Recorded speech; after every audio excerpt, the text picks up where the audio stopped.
بالمصطفى بلغ مقاصدنا واغفر لنا ما مضى يا واسع الكرم يا ربي بالمصطفى بلغ مقاصدنا واغفر لنا ما مضى يا واسع الكرم. لم يهتم قط طه مطلقا أبدا وما تثاءب أصلا في مدى الزمن. يا ربي بالمصطفى بلغ مقاصدنا واغفر لنا ما مضى يا واسع الكرم. إنه الدواب فلم تهرب وما وقعت ذبابة أبدا في جسمه الحسن.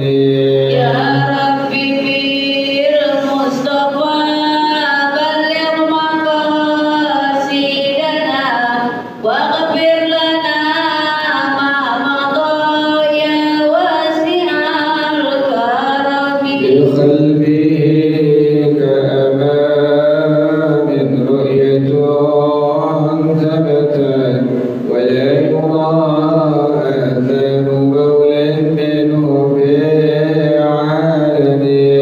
يا ربي بالمصطفى بلغ مقاصدنا واغفر لنا ما مضى يا واسع الكرم. وقلبه لم ينم والعين قد نعست ولا يرى آثار بول ولا يرى آثار بول منه في علن. يا ربي بالمصطفى بلغ مقاصدنا واغفر لنا ما مضى يا واسع الكرم. وقلبه لم ينم والعين قد نعست ولا يرى زله في الشمس ضافة. يا ربي بالمصطفى بلغ مقاصدنا واغفر لنا ما مضى يا واسع الكرم. فاتباعه قد علتا قوما إذا جلسوا عند الولادة سفيادا بمختتني. يا ربي بالمصطفى بلغ مقاصدنا واغفر لنا ما مضى يا واسع الكرم. هذه الخصائص مهملها تكون آمنا من شر نار وسراق ومن محن. يا ربي بالمصطفى بلغ مقاصدنا واغفر لنا ما مضى يا واسع الكرم. مولاي صل وسلم دائما أبدا على حبيبك خير الخلق كلهم. ربي بالمصطفى بلغ مقاصدنا واغفر لنا ما مضى يا واسع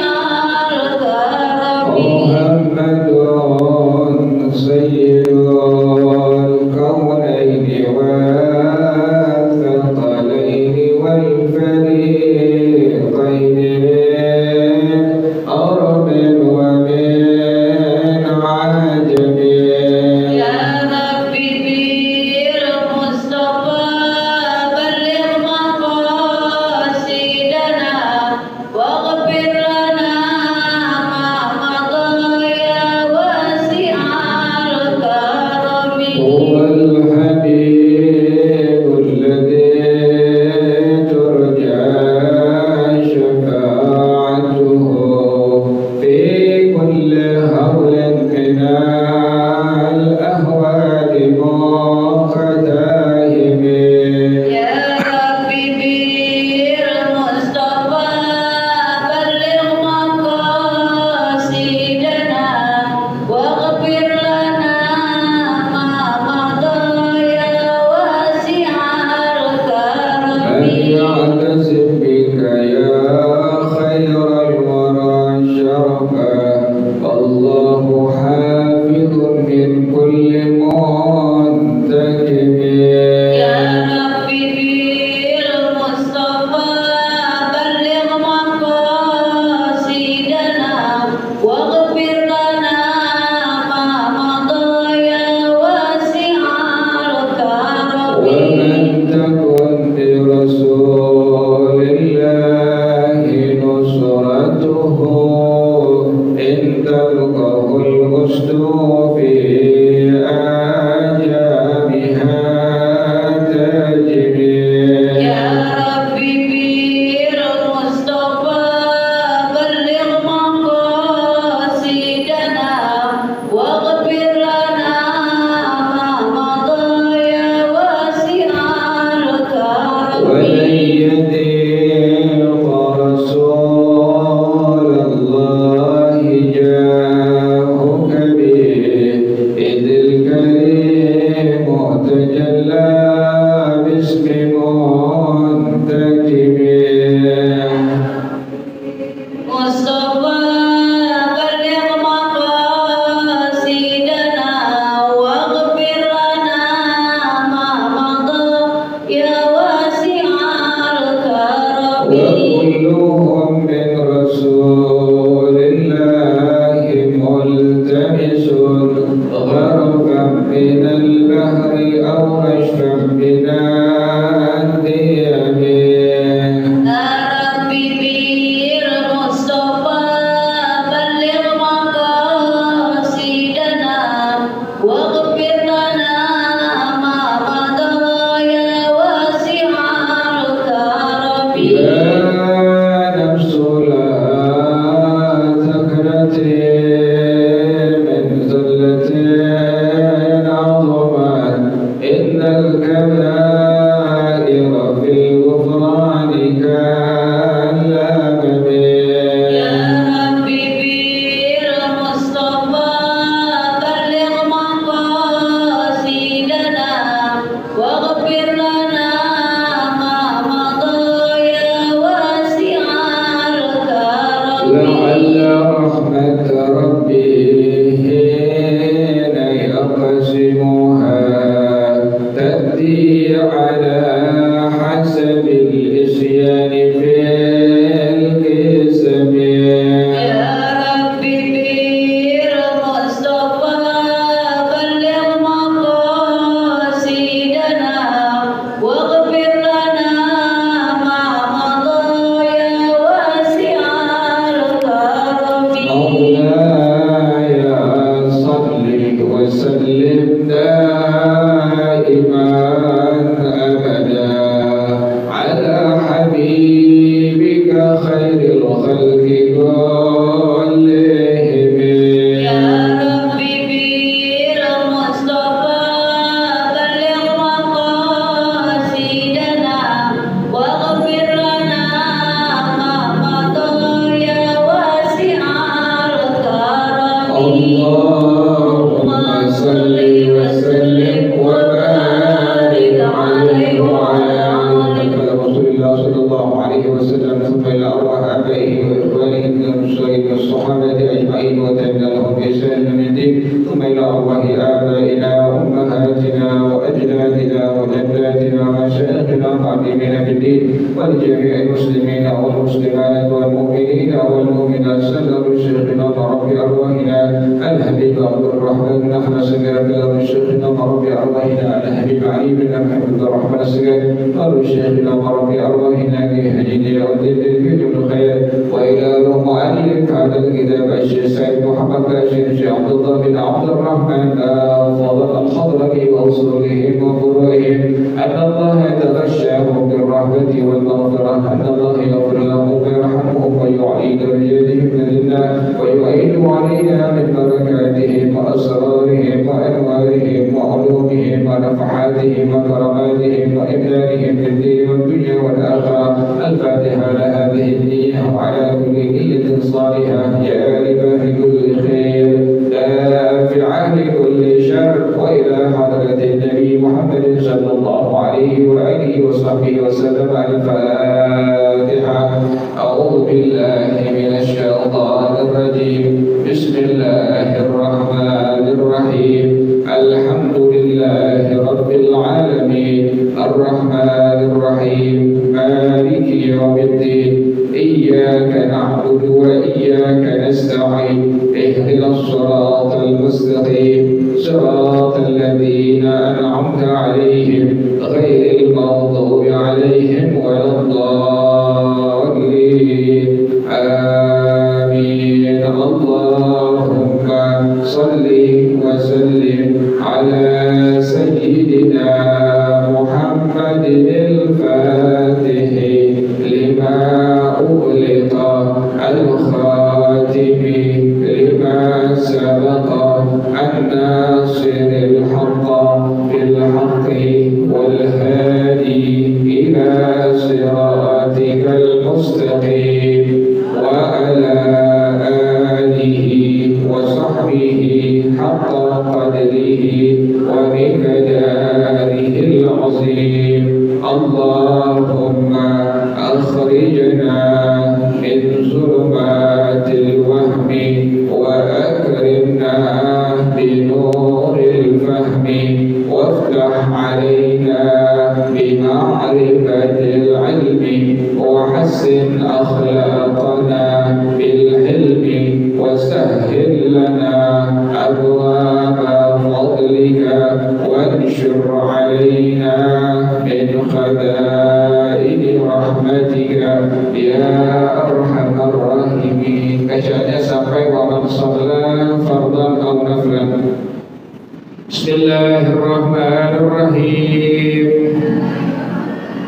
Wa man shalla fardhan aw naflan fil ka'bati wastaqbala min bina'iha shakhisan thabitan ka'atabatin aw babin mamdudin aw ala sathiha syai'an thabitan fiha ka'asa musmaratin aw mabniyatin fiha wa turabin majmu'in min ajza'iha aw syajaratin wa qad irtama'a jami'u ma dhukira qadra thuluthai dira'in adamiyyin takriban aw akthara wa in ba'uda anhu sahhat salatuhu wa in kharaja ba'du badanihi anis-sakhisi li'annahu mutawajjihun biba'dihi juz'an minha wa bibaghihi hawa'uha taba'an walau zada as-sakhisu asna'a salatihi ughfira indal khatibi kazawani ar-rabitati wa khalafahu Muhammadun ar-ramliyu bi khilafi ma duna thuluthai dira'in wa حشيش وعصا مبروزة فيها لأنه لا يعد من أجزائها عرفا فلا تصح الصلاة إليه وإنما جاز استقبال هوائها لمن هو خارجها وإن ارتفع عليها كعلى جبل أبي قبيس لأنه يعد عرفا مستقبلا لها بخلاف من هو فيها لأنه في هوائها فلا يسمى عرفا مستقبلا له فاندفع تشنيع بعض الحنفية غفلة عن رعاية العرف المناط به ضابط الاستقبال اتفاقا قاله في التحفة ولو استقبل بعضا منها قدر ثلثي ذراع لكن لم يهادي أسفله كخشبة معترضة بين ساريتين صحت صلاته إن كانت صلاة جنازة بخلاف غيرها فلا تنعقد لعدم استقباله في بعضها قاله محمد الرملي لكن المعتمد الانعقاد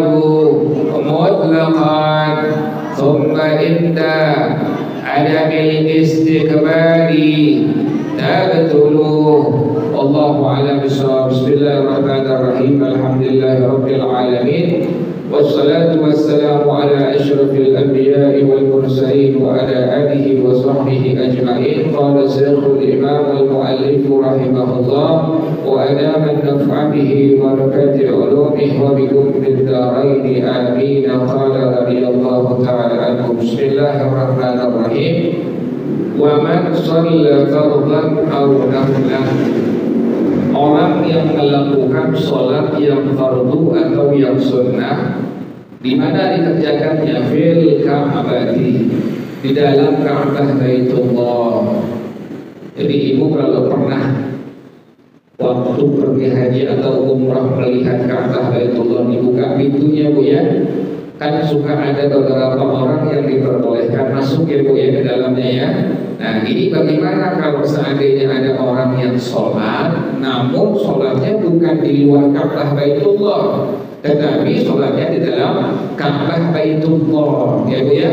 Kalau yang di luar jelas ya bu ya, di luar Ka'bah Baitullah semua orang pasti menghadap kepada Ka'bah Baitullah. Nah ini sekarang bagaimana kalau seandainya ada orang yang sholat baik yang fardu atau yang sunnah dikerjakannya di dalam Ka'bah Baitullah. Wastaqbala min bina'iha sakhisan thabitan, dan dia menghadap dari bangunan Ka'bah sesuatu yang ada yang sudah tetap. Contohnya ka'adabatin, seperti dia menghadap ke ambang pintu Ka'bah. Nih ibu sembahyangnya dalam Ka'bah nih bu ya. Ibu bayangin aja bu itu, ibu sembahyang yang wajib atau yang sunnah di dalam apa bu? Dalam Ka'bah. Nah ini bagaimana cara menghadap ke arah kiblatnya? Beda ya bu ya. Kalau ibu sembahyangnya di luar Ka'bah sudah jelas ya Bu ya.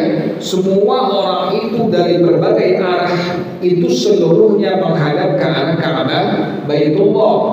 Tapi kalau seandainya ibu yang sekarang, ibu sholatnya berada di dalam Ka'bah Baitullah ya, baik itu yang fardu atau yang sunnah, maka cara menghadap ke arah Ka'bah Baitullahnya, ibu boleh menghadap pada sesuatu yang ada, yang sudah ada, yang tetap di dalam Ka'bah Baitullah itu. Contohnya tadi Ka'atabatin, seperti ambang pintu Ka'bah. Jadi ibu masuk ke dalam Ka'bah Baitullah, ibu waktu melakukan sholat yang fardu atau yang sunnah menghadap ke arah ambang pintu Ka'bah Baitullah. Itu yang pertama.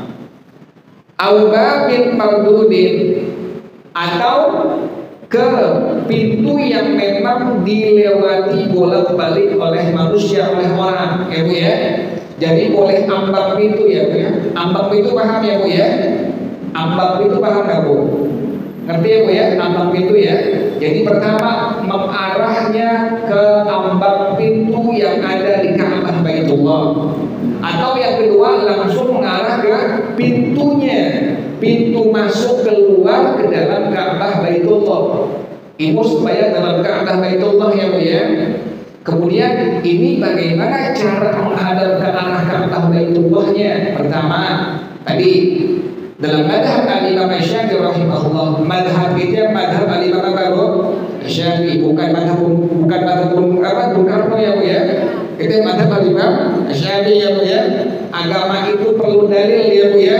Agama perlu apa Bu? Dalil. Ibu jangan sembarangan ikut-ikutan sekarang. Udah banyak sekarang aliran yang gak jelas tuh. Ya. Sembahyangnya macam-macam, caranya macam-macam, dalilnya enggak, ya Bu ya. Nah ini dalam madhab al-Imam Syafi'i rahimahullah, madhab kita madhab al-Imam Syafi'i, bukan madhab Bung Karno ya Bu ya. Madhab al-Imam Syafi'i rahimahullah. Nah, bagaimana sembahyangnya? Nah, sembahyang ibu kalau dalam Ka'bah Baitullah, maka ibu pertama boleh silahkan menghadap ke ambang pintu Ka'bah Baitullah, ya Bu ya.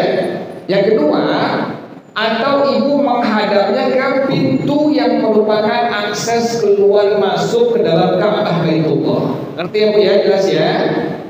Atau yang ketiga, aw ala sathiha syai'an thabitan fiha, atau menghadap ke arah atapnya yang ada sesuatu yang tetap yang ada di atasnya. Contohnya ka'asa musmaratin aw mabniyatin fiha, ada sebuah tongkat yang dipaku atau tongkat yang sudah dibangun di dalamnya.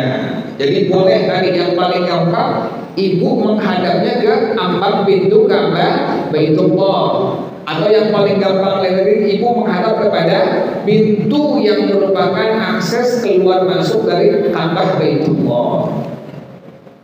Jadi ini sembahyang ibu dilakukan di mana Bu ini Bu? Dalam Ka'bah Baitullah. Maka pertama dari diperbolehkan ibu menghadap ke arah ambang pintu, atau yang kedua ibu menghadap kepada pintu yang merupakan akses keluar masuk dalam Ka'bah Baitullah, atau yang ketiga ibu menghadap ke arah atapnya. Di atapnya ada sesuatu yang tetap, contohnya ada tongkat yang dipaku atau tongkat yang sengaja dibangun, silahkan diperbolehkan seperti itu, sholatnya menghadap ke arah sana. Wa turabin majmu'in min ajza'iha, dan ada tanah yang dikumpulkan dari bagian-bagiannya, boleh. Au syajaratin, atau menghadap ke arah pohon yang ada tumbuh di dalam Ka'bah Baitullah. Kalau ada ya Bu ya. Jadi pokoknya ibu menghadapnya demikian. Boleh menghadap ke arah ambang pintu Ka'bah, boleh ibu menghadap ke arah pintu yang merupakan akses keluar masuk dalam Ka'bah Baitullah, atau tadi ibu menghadap ke arah atapnya, silahkan diperbolehkan. Wartafa'a, Wa qad irtafa'a jami'u ma dzukira qadra thulutsai dira'in adamiyyin taqriban. Dan itu yang tadi ibu menghadap ke arahnya meninggi sekadar adalah 2/3 hasta. 1 hasta sama dengan 48 cm. Berarti 2/3 hasta, 2/3 dikali 48 sama dengan 32 cm. Jadi tinggi itu bangunan yang ibu tadi menghadapnya. Ibu sepegang Ka'bah nih, Bu nih. Kemudian pintu Ka'bahnya kan lebih dari 32 cm, maka diperbolehkan demikian. Atau ibu menghadap ke arah ambang pintu Ka'bah. Ambang pintu Ka'bah juga dia punya tingginya lebih dari 32 cm. Jelas ya Bu ya? Jadi ibu kalau sembahyang di dalam Ka'bah Baitullah demikian, ibu boleh menghadap ke arah ambang pintu Ka'bah, boleh menghadap ke arah pintu Ka'bah, boleh menghadap ke atapnya. Yang penting ada sesuatu yang ditempel, yang dibangun. Contohnya tadi ada tongkat yang sudah dipaku atau tongkat yang sudah dibangun di atasnya, maka diperbolehkan untuk menghadap ke arahnya. Dan tingginya itu sudah mencapai 2/3 hasta atau kurang lebihnya 32 cm. Jelas ya Bu ya? Adamiyyin taqriban au aktsara au ba'da anhu wa in ba'da anhu.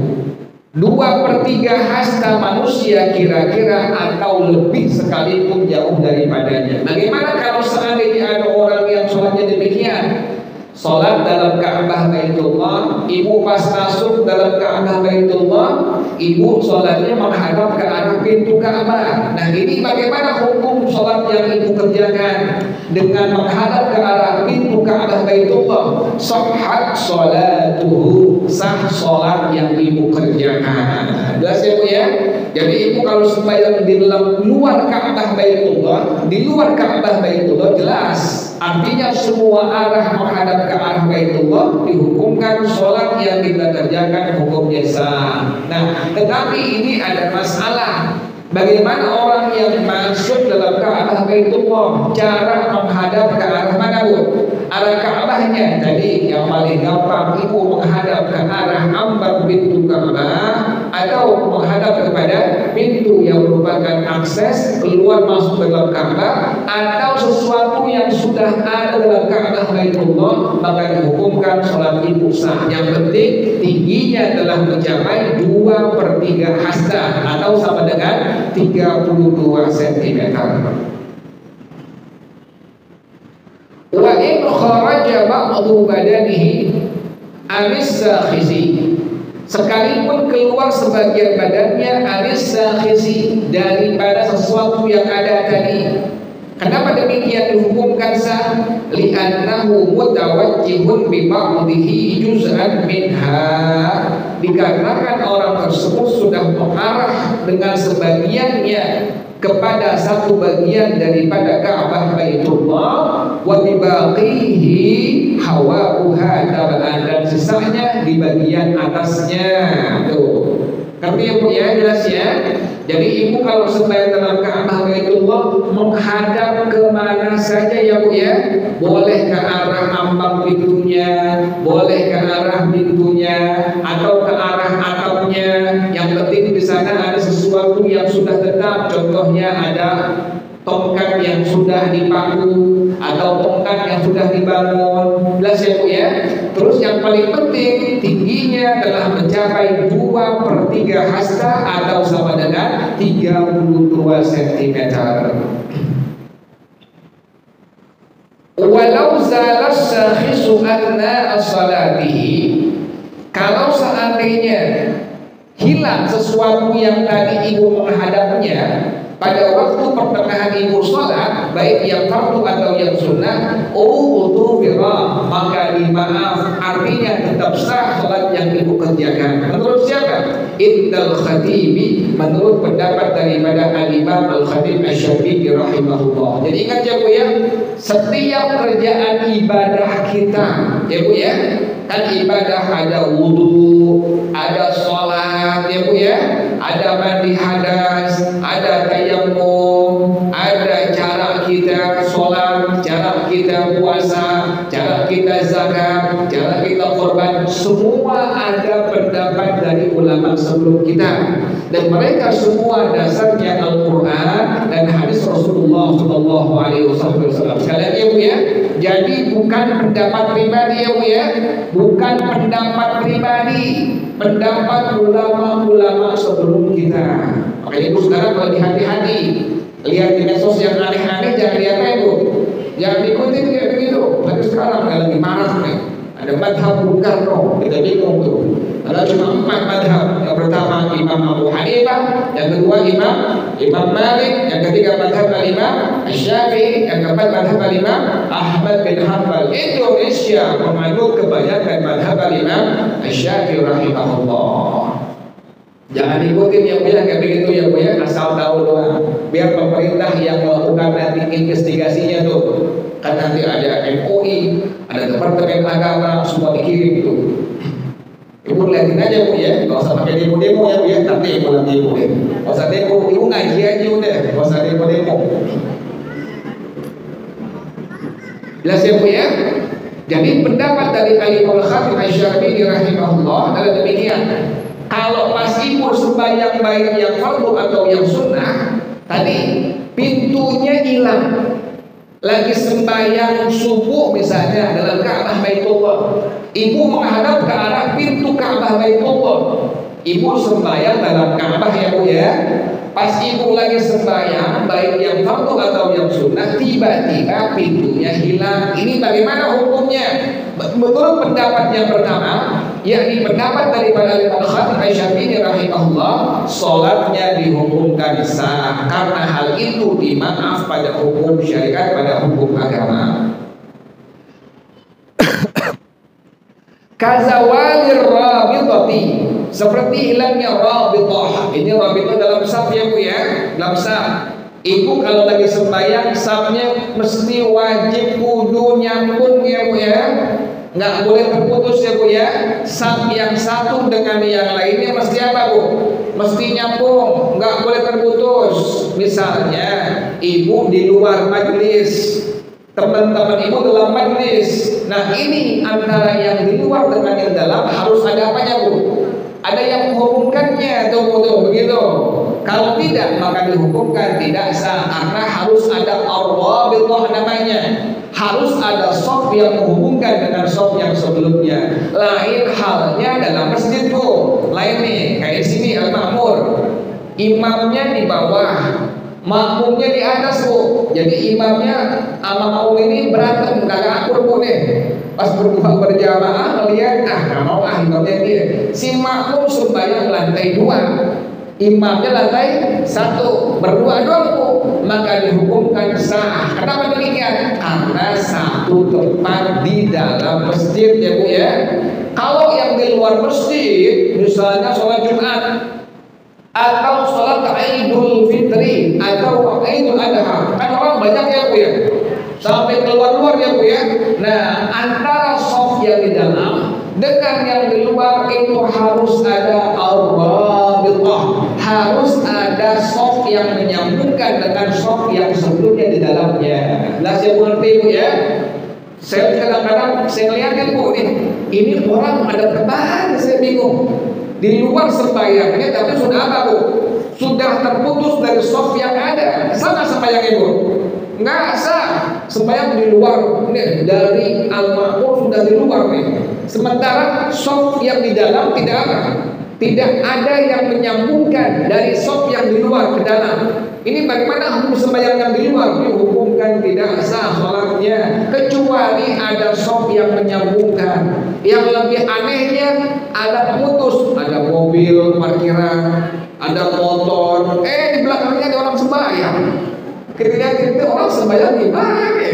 Yang lebih aneh lagi sembahyangnya, imamnya kan kalau takbir yang pertama berapa kali Bu? 7 kali. Yang pertama berapa kali Bu?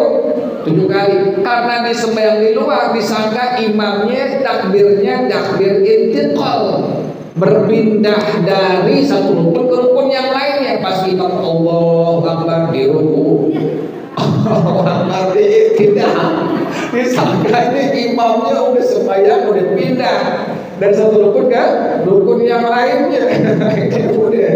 Makanya kalau bayangkan ibu sembahyang jangan sampai di mana Bu? Jangan sampai di luar. Kalaupun emang ibu udah kesiangan, ada kesiangan ya Bu ya. Ini masalahnya nggak kesiangan Bu, emang sengaja pengen sembahyang di mana Bu?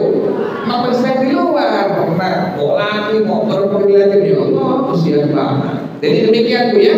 Kalau sampai hilang ar-rabithah, maka soft yang di luar dihukumkan tidak sah, kecuali ada soft yang menyambungkan antara soft yang di dalam dengan soft yang di luar. Jelas ya Bu ya, nanti ya. Bilangin suami ibu kalau sembahyang Jumat, sembahyang Id jangan di luar. Bilangin sembahyang di mana? Sembahyangnya dalam. Apalagi Jumat Bu, itu Jumat malaikat nyatet Bu tuh.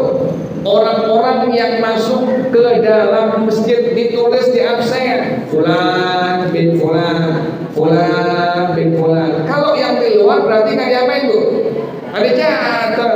Bilangin lagi ibu, bilangin anak ibu, bilangin ponakan ibu, bilangin mantu ibu. Kalau sembahyang Jumat jangan di luar masjid kecuali memang sudah tidak dapat tempat. Jelas ya Bu ya? Kenapa demikian? Tadi konsekuensi hukumnya apabila hilang ar-rabithah, tidak menyambung antara shaf yang di dalam dengan yang di luar, maka dalam madhab kita, dalam madhab Imam Syafi'i rahimahullah, dihukumkan sholat yang di luar dihukumkan tidak sah. Kalau tidak sah bagaimana Bu? Allah saya bertahun-tahun emang istiqomah sembahyang di mana Bu? Sembahyang di luar istiqomah ada orang nih dari kecil sampai tua sembahyang di mana? Di luar. Awal datangnya pertama datang jam 10, belum ada orang, tapi di luar aja bukan di dalam. Jelas ya Bu ya? Jadi manakala ibu sembahyang dalam Ka'bah Baitullah tadi, kemudian pas ibu lagi sembahyang misalnya pintunya hilang, maka dihukumkan sah sembahyang yang ibu kerjakan. Ini pendapat daripada Al-Imam Al-Khatib Asy-Syafi'i rahimahullah. Wa khalafahu Muhammadun Ar-Rabli. Dan lain halnya pendapat daripada Imam Muhammad Ar-Rabli rahimahullah, kata beliau dihukumkan batal salat yang dikerjakan demikian. Bi khilafi ma duna thulutsai dira'in. Lain halnya kalau seandainya tingginya itu kurang dari 32 cm tadi Bu ya. Jadi pintunya harus tingginya 32 cm minimal atau lebih. Nah sekarang bagaimana kalau seandainya ibu menghadap ke tempat tersebut, ibu sembahyang dalam Ka'bah Baitullah misalnya, kemudian ada pintu tapi tingginya kurang dari 32 cm. Bagaimana hukumnya? Maka dihukumkan sholat yang ibu kerjakan dalam Ka'bah Baitullah dihukumkan tidak sah. Jelas ya Bu ya? Jadi harus tingginya minimal tadi mencapai 23 hasta atau sama dengan 32 cm. Jadi kalau kurang dari itu maka dihukumkan sholat yang ibu kerjakan dihukumkan tidak sah, yakni batal.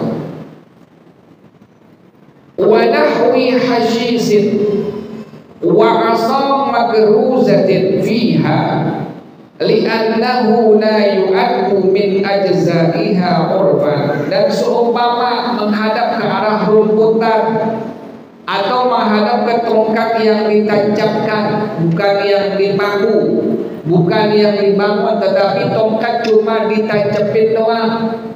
Li'annahu la yu'addu min ajza'iha urfan, karena itu tidak dianggap sebagai bagian dari Ka'bah secara uruf. Fala tasihhu sholatu ilaihi, tidak sah sholat menghadapnya. Jelas ya Bu ya?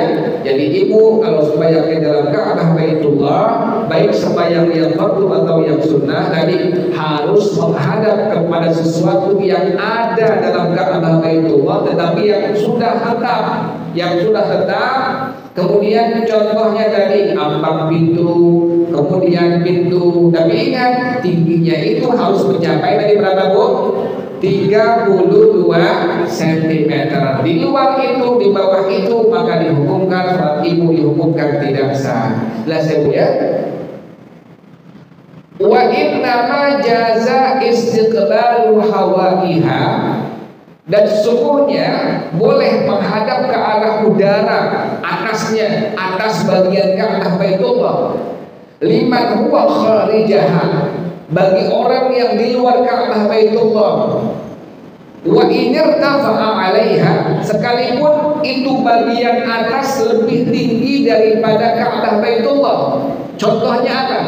Ka'ala jabali Abi Qubaisin, seperti ada orang yang sholat di atas gunung Jabal Abi Qubais. Kalau ibu yang udah pernah umrah haji, ibu tahu tuh ada gunung di Mekah yang disebut sebagai Gunung Abi Qubais, atau orang kita bilang Jabal Abi Qubais. Ibu sembahyangnya di gunung itu. Kemudian kan gunung lebih apa Bu? Lebih tinggi ketimbang Ka'bah Baitullah. Nah, ibu menghadap ke arah Ka'bah Baitullah sementara ibu ada di atasnya. Bagaimana sembahyang yang ibu kerjakan? Maka dihukumkan sah pada hukum agama. Jelas ya Bu ya? Jadi sekalipun ibu adanya di atas daripada, lebih tinggi daripada Ka'bah Baitullah, dengan catatan bangunan yang tinggi tadi adalah adanya di luar apa Bu? Di luar Ka'bah Baitullah, maka dihukumkan sholat ibu dihukumkan sah. Makanya kan orang banyak ya Bu ya, yang sembahyangnya di luar Ka'bah Baitullah ya Bu ya, tapi masih apa Bu? Sholat terus nyambung keluar Bu tuh. Bagaimana hukumnya? Sah. Sekalipun ada orang yang sembahyangnya sampai apa Bu tuh? Sampai ada di atas tadi Jabal Abi Qubais, sementara dia menghadap kemana Bu? Ke arah Ka'bah Baitullah, maka sholat yang dia kerjakan fardu atau yang sunnah dihukumkan sah. Sekalipun tadi tempat tersebut lebih apa tadi Bu? Lebih tinggi daripada Ka'bah Baitullah. Misalnya ibu di hotel deh ya Bu ya, ibu lagi uzur, lagi sakit misalnya, ibu nggak bisa ke Al-Masjidil Haram ya Bu ya, kan di hotel kelihatan Ka'bah Bu, kelihatan ya Ka'bah Baitullah tuh, ibu kelihatan Ka'bah Baitullah, ibu langsung aja buka horden, kemudian lihat jendela Ka'bah Baitullah, udah langsung gelar sajadah. Sekalipun itu tempat lebih apa tadi Bu? Lebih tinggi, maka dihukumkan sah sholat yang ibu kerjakan dalam hotel tadi. Jelas ya Bu ya? Ini bicaranya kalau di luar Ka'bah Baitullah. Kenapa demikian dihukumkan sah? Li'annahu yu'addu urfan mustaqbilan laha, karena dianggap orang tersebut telah menghadap ke arah Ka'bah Baitullah. Jelas ya Bu ya? Nanti ya Bu ya? Bi khilafi man huwa fiha, lain halnya orang yang adanya di dalam Ka'bah Baitullah. Lain tuh. Kalau tadi yang dibicarakan orang sembahyang di luar Ka'bah Baitullah, tadi ibu contohnya ada dalam hotel, hotelnya lebih tinggi daripada Ka'bah Baitullah, ibu menghadap ke arah Ka'bah Baitullah pada waktu ibu sembahyang yang fardu atau yang sunnah, maka dihukumkan sholat ibu dihukumkan sah. Ini bicaranya kalau seandainya ada orang yang sembahyang di dalam apa Bu? Ka'bah Baitullah. Nah ini bagaimana?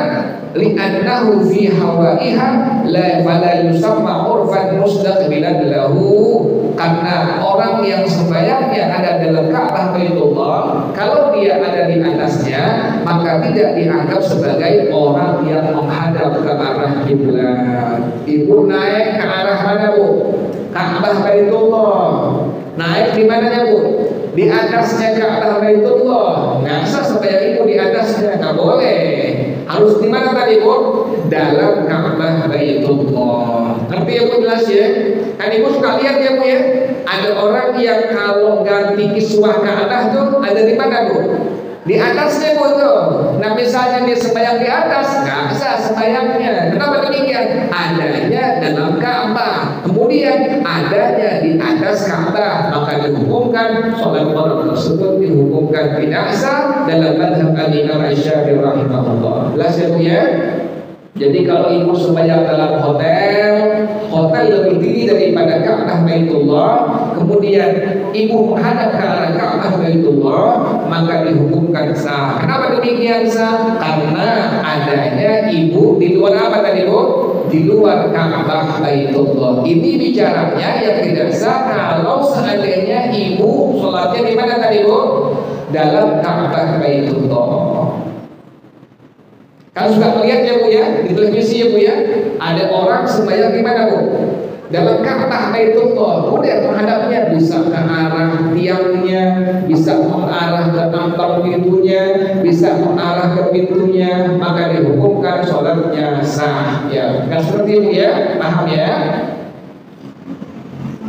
Fantafa'a tashni'u ba'dil hanafiyyati ghaflatan an ri'ayatil urfil manatibihi dhabitul istiqbali intifa'an qalahu fit tuhfati. Maka tertolaklah pendapat dari sebagian ulama dalam mazhab Imam Abu Hanifah rahimahullah sebagai satu kelalaian dari menjaga uruf yang memang dikaitkan dengannya harus menghadap ke arah kiblat. Ini mazhab kita, mazhab Imam Asy-Syafi'i rahimahullah. Ketentuannya begitu, aturannya begitu ya Bu ya. Kan setiap dari ibadah kita ada aturannya Bu ya, nggak sembarangan ya Bu ya. Cara wudhunya ada caranya, ada ilmunya, ada aturannya. Cara sholatnya, cara mandi hadasnya, cara tayamumnya, itu semua ada apanya Bu? Ada caranya, ada aturannya. Pun demikian, ada masalah menghadap ke arah kiblat itu sudah diatur.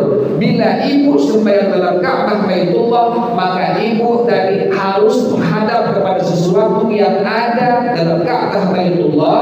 Kemudian tingginya harus minimal adalah 32 cm. Jelas ya Bu ya? Jadi ibu kalau sembahyang di atas Ka'bah Baitullah, maka sembahyang ibu dihukumkan apa tadi Bu? Tidak sah atau batal. Ngerti ya Bu ya?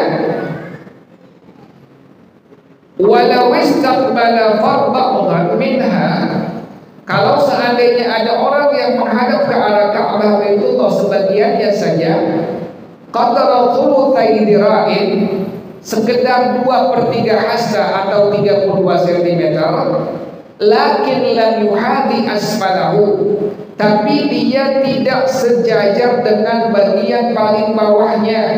Contohnya ka khasyabatin mu'taridatin baina sariyataini, seperti ada satu kayu yang melebar di antara dua jalan, maka bagaimana hukum salat yang dikerjakan seperti itu? Sahhat salatuhu in kanat salata janazatin, sah salatnya jika salat yang dikerjakan adalah salatul janazah. Ibu yang perempuan nggak perlu ikut sembayangin salatul janazah ya Bu ya. Ibu di rumah saja ya Bu ya. Ada kematian, ada yang meninggal dunia, baik suami ibu atau kerabat ibu atau saudara ibu, tetangga ibu, ibu nggak perlu ikutin sembahyang apa Bu? Jenazah nggak perlu. Yang kedua, ibu nggak perlu ngantar kemana Bu? Ke kubur. Ibu di rumah saja ya Bu ya. Ibu yang udah ngerti, yang udah ngaji, ibu praktekin tuh. Ada yang meninggal, ibu sunnah takziah doang. Selawat ya Bu, nyelawat ya Bu ya. Nyelawat itu silahkan diperbolehkan ibu nyelawat. Nyelawat jangan lupa bawa apa itu? Bawa duit Bu tuh. Orang dulu pakai beras ya Bu ya. Berasnya itu buat masukin apa itu? Masukin duit. Sekarang jarang Bu ya. Kalau jarang begitu tuh, ya karena nggak ada. Kalau ada kotak, ada baskom, masukin duit. Apa tujuannya? Untuk membantuin sahibul musibah, orang yang terkena musibah. Nah, ibu kerjainnya cuma nyelawat doang. Lempengan sembayangin, ibu nggak perlu apa Bu? Nggak perlu ikut. Apalagi kalau tukang jenazah Bu ya, nggak perlu ikut. Apalagi ibu sampai ikut kemana Bu? Menteng, Pulau, Oktober, nggak perlu. Ibu yang udah ngaji, udah ngerti, udah tahu, diam saja di rumah. Yang berikutnya Bu, kalau menjelang Ramadan atau menjelang apa Bu? Menjelang pengen lebaran atau pas lebaran, ibu yang perempuan nggak ada kewajiban atau kesunahan untuk ziarah ke makam ya Bu ya, ya Bu ya. Ibu yang perempuan cukup di rumah saja. Sampai nggak doa ibu? Sampai ibu di rumah nih, ibu punya orang tua, ibu punya kakek, ibu punya saudara udah meninggal dunia berpelanggar rahmat Allah. Pas menjelang pengen Ramadan, pengen puasa Ramadan, ibu doain dari rumah sampai nggak Bu? Sampai itu ya. Atau pengen lebaran, atau pas lebaran, ibu nggak perlu ikut kemana Bu? Nggak perlu ikut ke makam. Ibu udah ngerti, udah ngaji, udah tahu. Oh iya, perempuan nggak ada apa Bu? Nggak ada kesunahan. Yang sunnah hanya siapa Bu? Laki-laki saja. Silahkan diperbolehkan laki-laki bahkan sunnah untuk menziarahi kuburan dari orang tuanya, dari kakeknya, silahkan. Tapi perempuan ibu nggak usah ikut-ikutan, ibu di rumah saja. Ngerti ya Bu ya? Jelas ya? Karena ada yang ini wajah sengke, pengen sembahyang apa Bu? Jenazah, ada perempuan sengke Bu bilang, anti tuh nggak ada kewajiban. Juga hukumnya kalau seandainya laki-laki nggak ada semua baru bisa. Kalau laki-laki apa? Nggak ada semua. Ini yang ada sekampung perempuan semua, mustahil nggak Bu? Mustahil, pasti ada apanya Bu? Pasti ada laki-lakinya. Kalau laki-lakinya nggak ada semua, yang ada perempuan doang, silahkan baru ibu melakukan sholatul janazah. Selama ada laki-lakinya, maka ibu tidak ada kewajiban sama sekali untuk apa Bu? Untuk melakukan sholatul janazah. Ngerti ya Bu ya? Jelas ya? Diamalin ya Bu ya. Ibu yang boleh tahu ilmu sedikit-sedikit, ibu amalin, praktekin. Itulah yang membuat keselamatan ibu nanti pada waktu menghadap Allah Subhanahu wa taala. Yang saya suka ketawa, emak-emak ikut naik di metro mini, kita lihatin mikrolet, terus ngapain? Kuncing-kuncing motor bawa bendera kuning tuh, orang stop-stopin emak-emak tuh, mau kemana? Ibu yang pada ngerti jangan begitu ya Bu ya. Jadi ibu kalau ada kematian di rumah saja, ibu nyiapin itu tuh apa namanya? Bikin sayur asam ya Bu ya. Bikin sayur sop. Nanti orang yang nguburin pulang tinggal apa Bu? Tinggal makan. Ibu yang nyiapin semua di rumah saja ya Bu ya.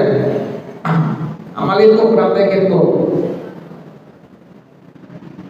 Bi khilafi ghairiha, lain selain sholatul janazah, fala tanaqilu li adami istiqbalihi fi ba'dihha, tidak sah di luar sholatul janazah kalau memang dikerjakannya tadi dalam Ka'bah Baitullah, menghadapnya hanya sebagian saja, maka dihukumkan sholatnya tidak sah li adami istiqbalihi fi ba'dihha, karena tidak full menghadapnya. Jadi harus full menghadapnya. Kalau sebagian saja, maka dihukumkan tidak sah sholat yang dikerjakan dalam Ka'bah Baitullah dengan kondisi yang demikian. Ngerti ya Bu ya? Tadi yang sah hanya sholatul janazah saja. Lakin al-mu'tamada, tetapi pendapat yang mu'tamad, al-intiqadu mutlaqan, sah secara mutlak, thumma jadal ada min istiqbali tabtulu. Kemudian ketika tidak menghadap ke arah Ka'bah Baitullah, maka dihukumkan batal salat yang dikerjakan. Alhasil artinya apa? Salat yang kita kerjakan baik di luar Ka'bah atau dalam Ka'bah wajib untuk menghadap kepada Ka'bah Baitullah. Jelas ya Bu ya? Wallahu a'lam bissawab. Al-Fatihah. A'udzu billahi minasyaitonir rajim. Bismillahirrahmanirrahim. Alhamdulillahirabbil alamin arrahmanir rahim maliki yaumiddin. Iyyaka na'budu wa iyyaka nasta'in. Ihdinas siratal mustaqim. Shiratal ladzina an'amta 'alaihim ghairil maghdubi 'alaihim waladdallin. Amin ya rabbana